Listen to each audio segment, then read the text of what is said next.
everyone. We'll be starting now. I know there's very little of us. Hopefully, we'll have some people to drop in really soon. So, again, good morning, everyone. Welcome to BMEidea's first general meeting. Right, so let me introduce myself. My name is Ben Fung. I'm this year's BMEidea president. We have back there working the laptop right now is Jocelyn Horta, our treasurer, Susanna Stella, secretary, our communication officer, William Lang, and then Pavan Nagasuri, our fundraiser officer.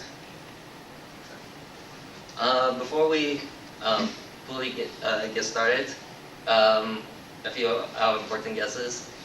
If you look towards the back, we have our head of the BME department, Dr. Guda. Good morning, guys. And then also we have Dr. Landweber back there. He's also a BME professor. So, and then our professors who aren't here, perhaps maybe not right now, but later. Dr.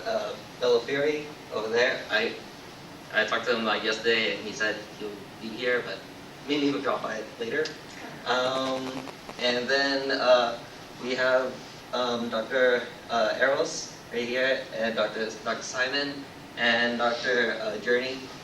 Dr. Journey is our new addition to our BME faculty. And next slide. And the guests who haven't replied and may be dropping by later. We have Dr. Karen Jeffrey, who's part of the kinesiology department, and Mr. Ricardo Duque. He's a very important alumni who helped BMEidea last year, and he has a lot of experience in pretty much helping out this one.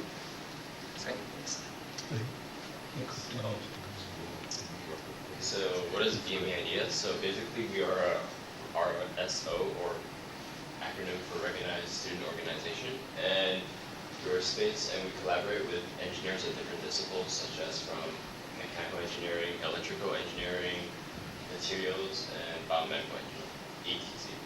And our advisors are professors and alumni, and by joining BMEidea you learn team research experience, public speaking, presentation skills, professionalism, and leadership skills. Alright, so in the clubs, we are essentially meeting every week, once a week, and what you're going to do is choose an ideal medical device, like something you're interested in, or want to work on, form a team, and then each team's going to present 1-minute pitches about what your idea is, what you want to do, and later on throughout the weeks, you're going to be researching functions, order designs, materials, and the budget. If you want to make a prototype, how much would it be? And once that's fixed, you'll start prototyping your idea, and essentially you'll be compiling all your findings into a poster. And every year there's an annual meeting. This year's the 11th annual BMES conference, and you'll have a chance to present it there to other BME companies. Where is this? So Johnson, go back. Where is where is our 11th annual BMES conference? It's going to take place right here in the Student Union upstairs. When? During spring break, on Thursday spring break, April 2nd. Yeah, April 2nd, 2020. Okay, so here's our little schedule for our semester here. So we have phase 1, which is pretty much research. So we pretty much be within the next 6 weeks, we'll just be pretty much helping you through with the basic research and stuff like that. Of course, you guys won't be doing everything alone. You got to be put onto teams based on your topic of interest. So we do a lot of brainstorming on pretty much identifying the problems that you come up with within your topic, and then also present your ideal solutions that you probably want to make a medical device out of. And then we go to phase 2, which is prototyping, and pretty much that's the part where you compile your list of materials and present to us, make sure that like your design is like feasible and you have the materials like required to make your designs, and pretty much we get into just have you guys start building your prototype, do some tests, of course, and wait for it. Ben? Yeah. Can I interrupt you, please? Yes. Under the problem statement, what you guys should be doing is identifying what we call the medical need. Okay, and how extensive that need is. Are you addressing a problem that's faced by one person every 20 years? Or are you addressing a problem that's faced by 400,000 people every year? Okay, just to put it in perspective, it's fine to work on one problem that crops up every 20 years, but as long as you're aware of it. Okay, so you may want to, not right now, but later on, add it. Yeah, we'll pretty much run through this, and like of course like through our next general meeting, we'll go into some more details about each of the steps. We're just gonna walk you through it. Yeah, so going back to the prototyping phase, so the prototyping phase will also go through your winter break. So pretty much you have plenty of time to pretty much build your prototype all the way to the spring semester. Next slide. So phase 3 is finalization. This is pretty much the part where we pretty much get ready to present your projects through pretty much getting your posters ready. Of course, you'll be working throughout like the whole semester. I mean, the whole academic year on making your poster. But phase 3 is just pretty much focused on getting you guys there. And then phase 4 is presentations. Once you guys get your posters done, we'll pretty much the whole March is pretty much helping you guys prepare to present.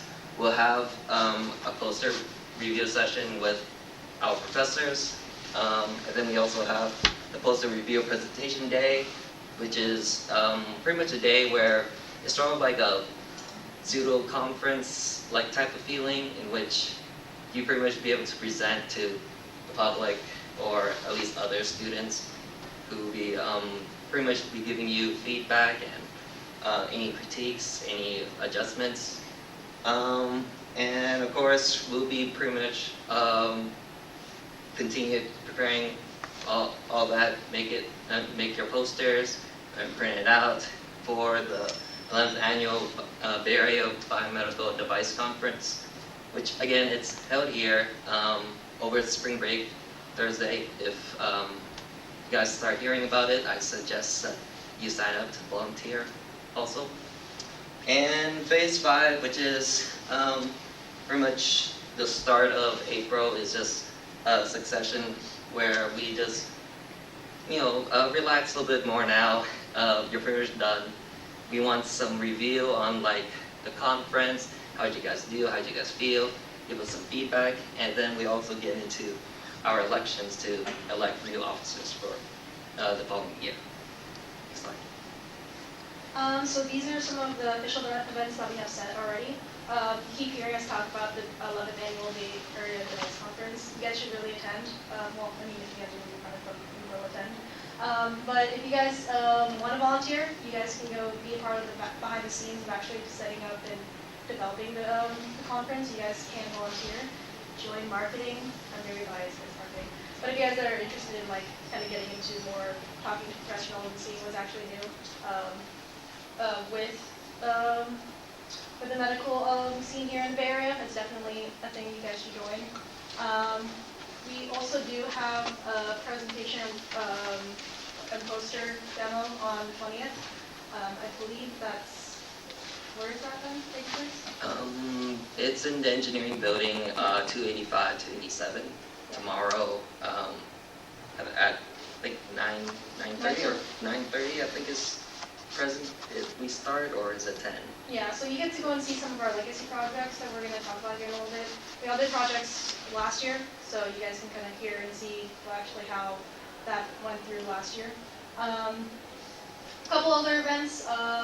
We're trying to stress hackathons. If you don't know what a hackathon is, it's essentially 24 hours where you make a medical or just kind of a project within the span of 24 hours.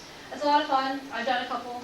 There's going to be one at MIT, and that's going to be in SF. And then the Stanford Health Plus Plus takes place at Stanford. So you get to check out their very beautiful engineering department that blows my mind every time I see it. And then we also have the HeartFlow presentator. That's going to be October 24th.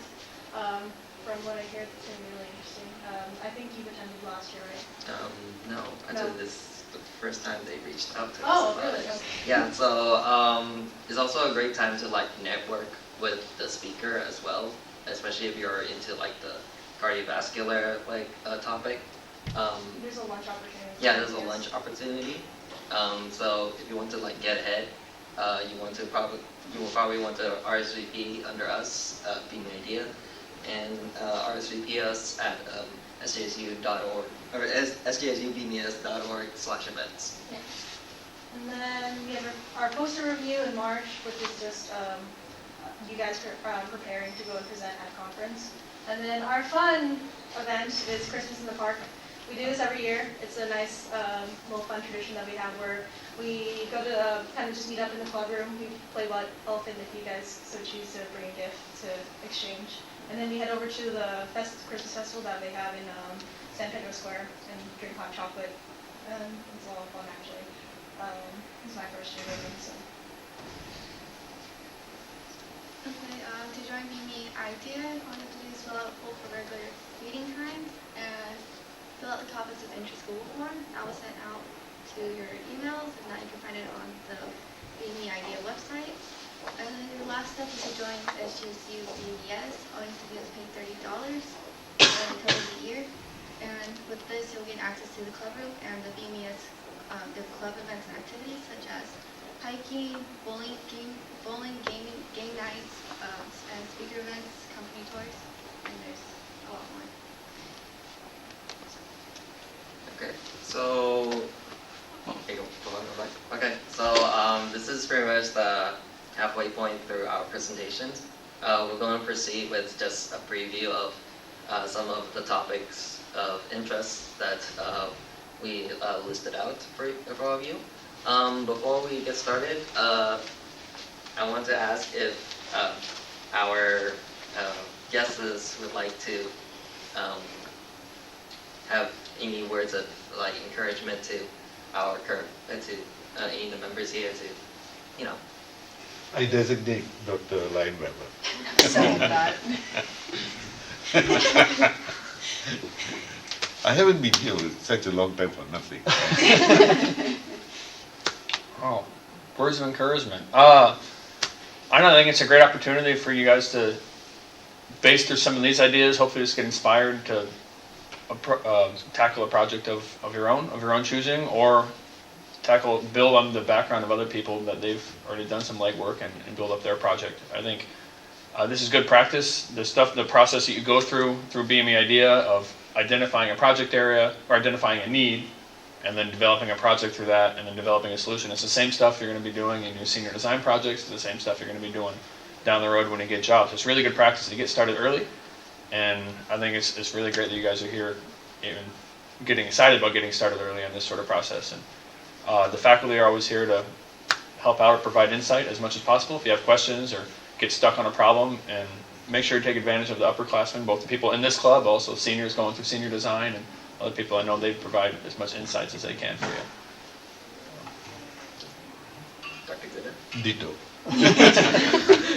No, I think, sorry Matt, I put you on the spot. No, sorry. The other thing to keep in mind is this is actually also an opportunity where you're not trying to do everything perfectly, and it's fine to make mistakes. Learning from your mistakes is as important as learning the correct solution. Okay, so it's a great venue for you to try things out, you've got a very supportive group of people in addition to the officers. You know, we faculty, as Dr. Lineweber said, we are always there. Come and knock on our doors. We'll be happy to talk with you, help lead you down the wrong path, so that you can wake up and say, my God, I shouldn't have listened to that. But seriously, in reality, when you go out and work in the real world, you'll find people throwing red herrings down your way. And you know, it's important that learning to identify the red herring and say, no, I'm not going to pay attention to that. People will come and say, maybe you can do that, maybe you can do this. Then they walk away, they don't take responsibility, right? So this is really a great time to go through those sort of exercises, flushing out different ideas. What should we do, what should we not do, why? Those are very important for your professional life. Okay, so those of you who are here, I encourage you to stay, and I'm very glad to see all of you.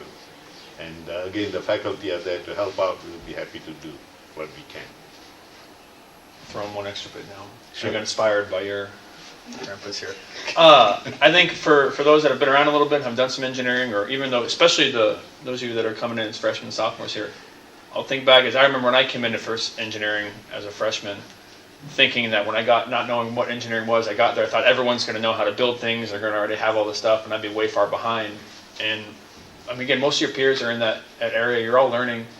And so take this opportunity to maybe try to learn a skill or get into an area that you've never done before, that you don't know anything about, because like Dr. Guna said, it's okay to fail, and it's good to fail, because that's how you're going to learn through this. So don't feel like you have to know everything. You don't want to tackle a project because, hey, I don't know how to do that, I don't want to go in that direction. But this is your chance to, hey, I don't know how to do that, let's see what I can figure out. So let's jump in there. Maybe you've always wanted to kind of get into some coding or app development for a phone, maybe learn some skills to do something like that, or you wanted to build something or do mechanical testing on something. And you really take this opportunity to do something you wouldn't maybe have done otherwise, or something that maybe you're interested in class or you heard about, and jump into it, because there's really no reason not to. Apologies, Catherine, I forgot to introduce you. So everyone back here also, we have Catherine. She's our pretty much our grad student, who's also our former BMEidea president 2 years ago. So yeah, she's joining us here. So Catherine, do you have anything? I was in this all 4 years of my undergrad. I started as a freshman when this club was not an official club. And I was thrown in as a freshman, and I had no idea what I was doing. And I had a transfer student and a junior as my partners, and they were gung-ho on all this mechanical engineering stuff and talking about a whole bunch of technical stuff. And I'm just sitting here like, I don't know what's going on, but I'm going to help you as the poster.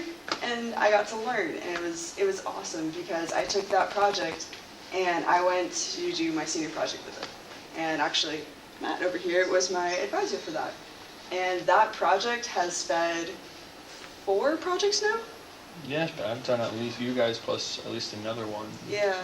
So he's done 2 of the projects. Dr. Guna here was able to do the first project that took it on. And it's just amazing that BMEidea topics will actually go into your senior project stuff.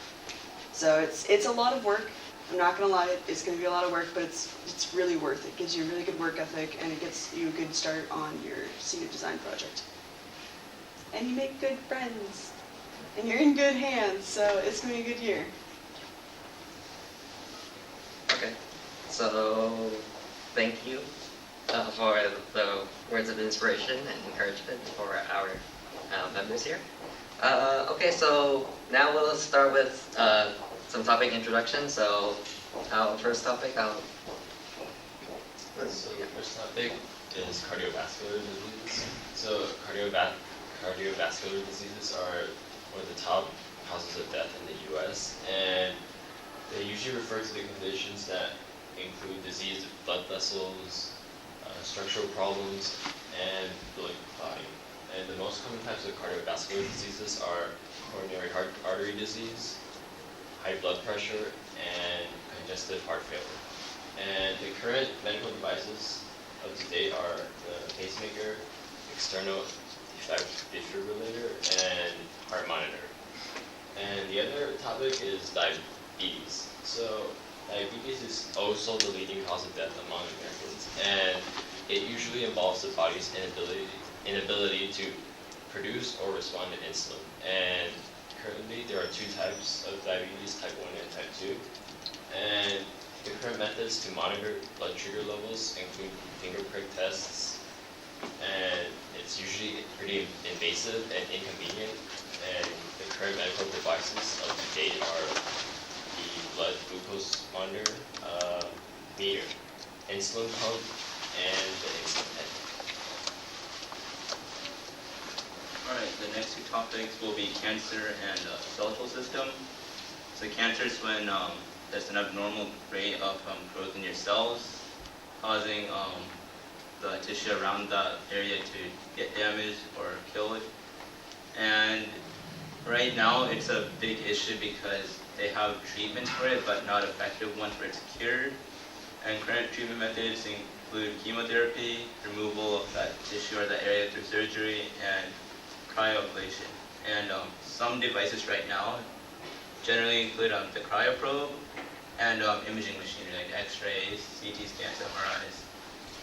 And the next topic, skeletal system, which is essentially your body's support system, and even though it's there to help you really do every single function in your daily life, over time it starts degrading, and arthritis is it's a big problem in like the older age group, but nowadays it's starting to affect younger groups too. And current solutions include braces or orthesis or prosthetics, and those are the current treatments, and there are other solutions as well for this. Another portion that we have is bandages. Yeah, so that does count as a medical device. You can implant a lot of things into this by using different materials that go and use different properties to go and help the healing process. Some different examples are hydrogel bandages, cast, so that way when you break your arm, that's also a bandage. And then just regular band-aids. And then we have smartwear, which is something that you guys might be familiar with. If you guys have an Apple Watch, just pretend there's a watch here. That counts as a smartwear device. So this is meant for daily use for for the public to kind of monitor and keep track of their health, and kind of just a way to go and keep everyone's health in check, and just make it a little bit easier for everyone to monitor stuff like heart rate, sleeping habits, and other daily functions.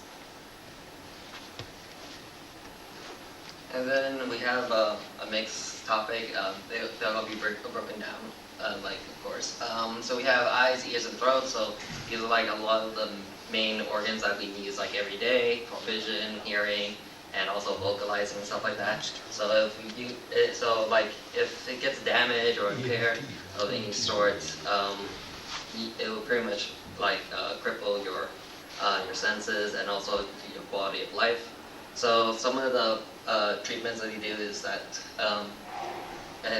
they have like external devices that may assist, or specialized like implants, such as bionic eye, hearing aids, or like augmented and alternative communication devices. You know, like the device that Stephen Hawkins like used to like communicate. And then we have the neuromuscular system. So your body pretty much moves and functions based on the communication from like the muscles, the organs and stuff like that to the brain. So if by any chance it gets like the pathway from your brain to the rest of your body gets impaired, let's just say from a spinal cord injury or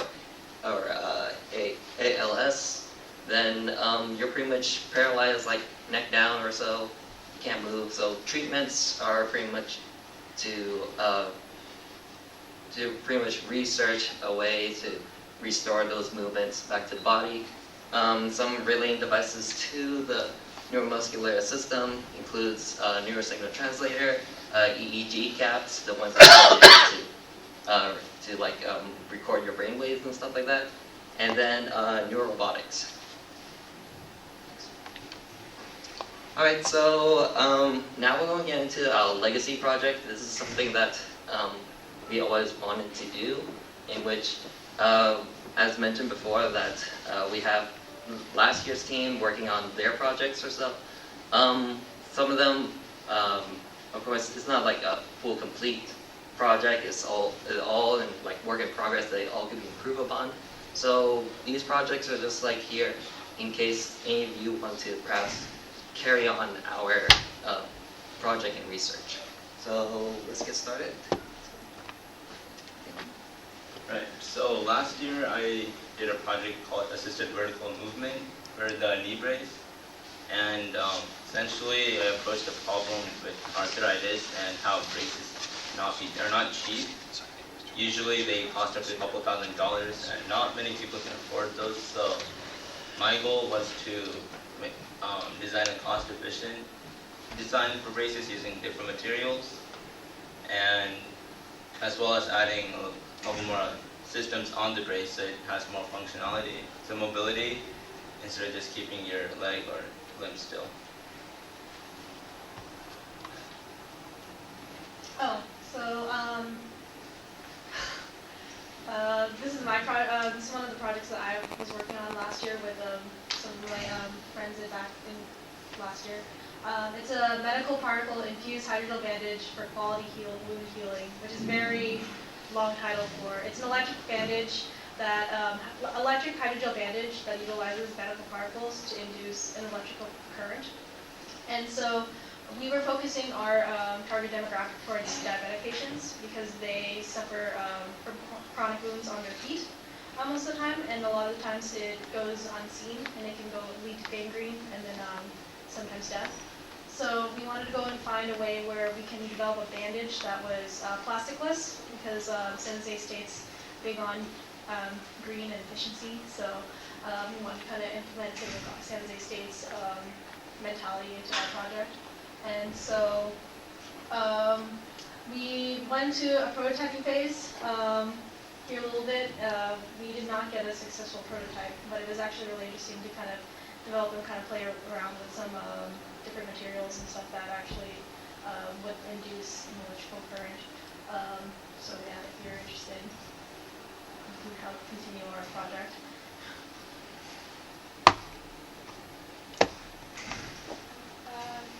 So for my project last year, my group and I decided to focus on non-invasive treatment metering using optical vasodilation for early detection. We wanted to find an alternative to the current method of testing blood sugar, and it could be inconvenient and painful. So we decided to use the human eye as a way to indicate blood sugar levels, because the eye is a good indicator for significant health problems. We did some testing on the group, but for very small numbers, so this needs more tests and data collection to move forward. All right, so my project is still more complicated, with really towards neurosignals. So going back to what I said earlier, my project is more focused on the spinal cord injuries. So if you get like that, then pretty much you're most likely to be paralyzed neck down. Current research is trying to restore those movements through pretty much invasively implant microelectrodes inside your brain to actually decode those signals. What this research is about is we want to like figure out how we could if we could perhaps get these same signals non-invasively, but also maybe not like directly on the head or the scalp, but just around the neck, because most likely if the damage is like on your neck or so, if we could get those signals where in the brain signals that just stops right before the injury, perhaps we could create a bypass. So my project here is just trying to figure out if we can actually get these signals from your neck and see if like these are the same signals that pretty much helps move your body. There's some success. I also have like a little prototype to like record like the signals. Of course, it's still in like a sort of like a work in progress state. So I wish to, or we wish to continue this, in which we may be able to make an actual prototype where we got to translate those signals, send it to like a muscle stimulator, and see if we could like stimulate like a body part to move. So if any of you are interested in jumping aboard, just let me know. Okay. We have also a prosthetic project relating towards a prosthetic liner. So this project is pretty much with current like prosthetics and stuff like that.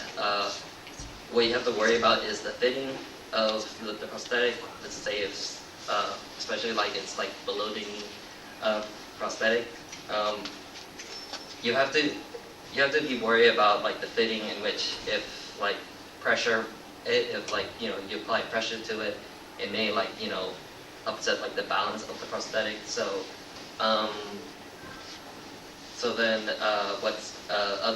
what researchers would do is that they have to do pressure mapping, which is pretty much so then they could see like where does like the balance of like the prosthetic, if they need to readjust it and stuff. Of course, it's really expensive to even just do that. It's about like 5K to 30K, depending on like the range of motion. So this research here is just pretty much utilizing pressure mapping but in a more cost efficient, and this person or this team hope to pretty much like save time for the engineers, the clinicians, and the patients, and also offer a longer lasting, like inexpensive alternative compared to the expensive like prosthetic like pressure mapping stuff. Okay, so that's pretty much wraps up our first general meeting. So next slide. So now we will take questions. Go ahead. I have an input on a legacy project. I just found out my project is actually not being done by the seniors this year, if you guys would like to pick it up. It's a wheelchair project where instead of doing the traditional motion, we're trying to attach an external device to kind of modify that. The first year's team had a ratchet system. My team was trying to utilize a train system sort of thing, where we had handles. Did not work.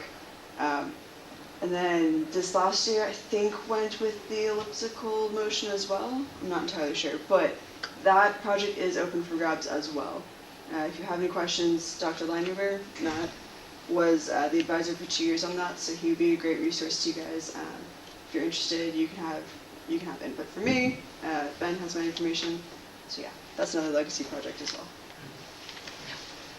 All right, so any questions for us? Any concerns? For the hackathons, like when we apply and everything, how generally like what would it take to respond to this? So I'm not too sure about the MIT one, just because that's just like that's one that we actually just got information about a couple days ago. But for the Health Plus Plus one, you guys just sign up. It's completely free. I do recommend that you guys sign up for that one. I went last year. I didn't realize how big of a thing it was because I met people from all over the world that just kind of came to this one hackathon because it's at Stanford. And so it's Stanford students, it's students that I met from Canada, students I met from Japan, and professionals that are actually just looking for projects created in this hackathon to kind of make into an actual thing. So it's really interesting. There's a lot of money up for grabs. Girl wants some money. It's actually really interesting because a lot for the Stanford one, it's specifically telemedicine, so it's computer programming in the medical field. That's not just it's not like the only thing they do, but a lot of teams end up doing that just because it's the biggest thing that they can kind of think of.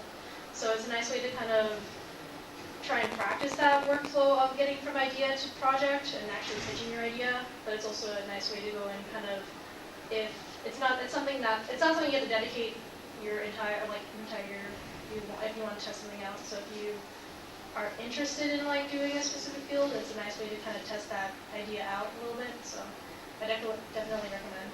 And then for the MIT one, we can give you more information about that. Probably in the club room. I can quickly Google search it. Or I could email it. If there was an email, I could just forward the email to like somebody if you're interested. Yeah. I know a lot of us are gonna end up going, so or I'm gonna try and go to the MIT one. I can't make it to the Stanford one this year. But. Any other questions? Everyone? Wait, could you guys just review your meeting days? Okay, so our meeting day is actually up to date. In the area. Yeah, Oh, yeah. So then it depends actually on all of you guys or so. Yeah. Um, We really just wanted like all the officers to be able to attend, and this is one of the time slots where we were all able to be here. We have a Google form or yeah. with your availability, so that we can work with you guys. And we'll try to add more times to like that Google form now. So yeah, so if there's like a particular day that you see that fits better with your schedule, sign up for it, and then hopefully we'll be able to like arrange like those dates or stuff. Okay. Anything else? For neural robotics, is there like a high probability that we'll have enough resources to like make a prototype? So it all depends on pretty much, I guess, funding, but I guess with neuro stuff and plus prosthetic, yeah, it's expensive. Maybe it's more on like just like the research side. Prototyping is only if, well, you actually manage to find the materials that's actually within like your budget or so. Currently right now we are trying to get fundings for all our teams. I think we applied to like 2 fundraisers. Perhaps we'd be getting like $2,000 and also like $1,200 or so. So together, be pretty much a $3,000 budget if we get those fundings. So yeah. Anything else? Feel free to ask us questions too later on because we're gonna have food. Yeah. Next slide. Next slide.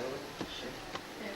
Yeah, so we're gonna have those early morning. So we're gonna have food inside the BMEidea club room. This is a good opportunity for some of you to just drop by, check out the club room. It's in the engineering. I don't know why it's hard there. Engineering 182. And you probably want to follow William. He'll lead you guys to the club room for food. Okay. This is one of the perks you get out of BMES is this club room, by the way. We have the nice club room in the engineering building. We really do. Yeah. So, yeah, I think that wraps it up. Any other comments? We don't grade you guys, so don't feel too pressured, I guess. Yeah. You're here out of your own free will. We just want to help you guys out. And it's from like the look of like how we schedule and everything, it's going to be a little bit fast paced. So then it's more like in tune with like senior project in which yes you have to multitask on like a lot of the stuff that we're pretty much giving you, but if you stay on top of it and everything, everything should pretty much be an easy breeze. It should be fun, of course. And yeah, we encourage all of you to stay and also, you know, spread the word about BMEidea to your other classmates or so that way they can also jump on board with your teams and stuff like that. Okay. Anything else? No? Okay. Then thank you all for joining us, and we'll check out the polls for the meeting dates again. So do that real quick, and then also the topic of interest. Get those 2 in, and we'll see you next week. Nice. They did an awesome presentation. Give a round of applause. There we go.